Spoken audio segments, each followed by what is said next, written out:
नमस्कार दोस्तों, आज की क्लास बहुत ही महत्वपूर्ण है क्योंकि आज की क्लास में हम महत्वपूर्ण सूचकांकों में भारत की रैंकिंग और महत्वपूर्ण युद्ध किन किन के बीच है के बारे में अध्ययन करेंगे। तो सर्वप्रथम है HDI मानव विकास सूचकांक। मानव विकास सूचकांक में भारत की रैंकिंग क्या है? 131। शीर्ष देश कौन सा है? नॉर्वे। कौन जारी करता है? UNDP।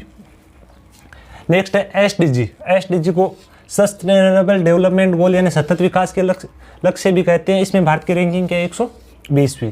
नेक्स्ट है ease of doing business. Ease of doing business यानी किस देश में बिजनेस करना आसान है, इस आधार पर भारत की रैंकिंग क्या है? 63। और ये कौन जारी करता है? विश्व बैंक जारी करता है ease of doing business report. Next है विश्व खुशहाली रिपोर्ट। वर्ल्ड हैप्पीनेस रिपोर्ट में भारत की स्थिति क्या है? 136। शीर्ष पर कौन है? फिनलैंड। ग्लोबल हंगर इंडेक्स, इसमें भारत की स्थिति है 101। लोकतंत्र सूचकांक, भारत की स्थिति है 46 और शीर्ष देश कौन है? नॉर्वे। लोकतंत्र सूचकांक में शीर्ष देश नॉर्वे। भ्रष्टाचार धारणा सूचकांक यानी इसको भ्रष्टाचार बोध सूचकांक भी कहते हैं। इसमें भारत की स्थिति है 85। लास्ट देश कौन है? दक्षिणी सूडान। भ्रष्टाचार धारणा सूचकांक, भ्रष्टाचार बोध सूचकांक में 0 से 100 नंबर दिए जाते हैं। जो देश 100 में से सर्वाधिक नंबर प्राप्त करता है वो सबसे कम भ्रष्टाचार होता है, सबसे कम नंबर प्राप्त करता है वो सर्वाधिक ज्यादा भ्रष्टाचार होता है। सूडान सबसे ज्यादा भ्रष्टाचार देश है। Henley passport index, Henley passport index में भारत की स्थिति है 83।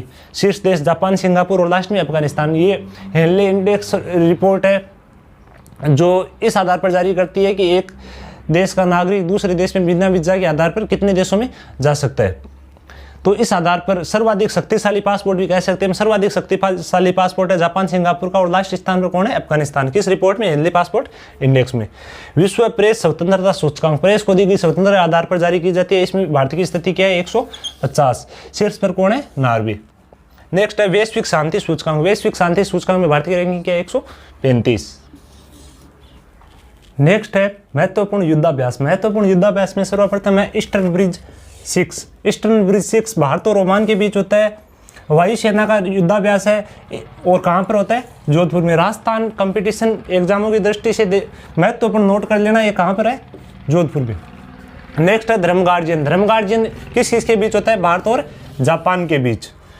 स्लीनेक्स भारत और श्रीलंका के बीच। देखो SL Sri Lanka, IN India, x का मतलब युद्धाभ्यास। भारत और श्रीलंका के बीच होता है वो क्या है? स्लीनेक्स। एक सिम्बेक्स और होता है, सिम्बेक्स होता है भारत और सिंगापुर के बीच।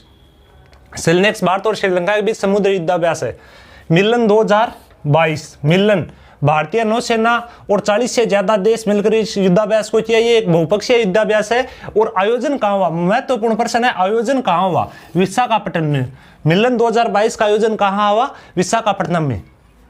सी ड्रैगन 2022, सी ड्रैगन 2022 किन किन के बीच होता है? क्वाड के 4 देश है, इंडिया, जापान, ऑस्ट्रेलिया और अमेरिका। क्वाड और 2 कनाडा और दक्षिण कोरिया। इस प्रकार सी ड्रैगन 2022 6 देशों के बीच हुआ, India, Japan, Australia, America, Canada और दक्षिण कोरिया के बीच।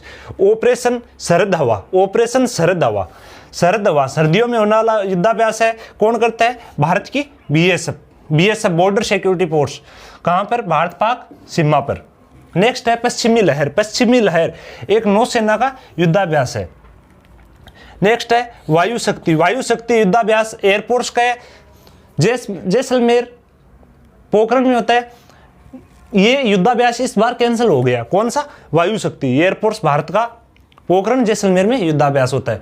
तो ये सभी महत्वपूर्ण युद्धाभ्यास और सभी महत्वपूर्ण रैंकिंग, अलग अलग सूचकांकों में भारत की रैंकिंग, ये हमने आज के टॉपिक में कवर कर लिया।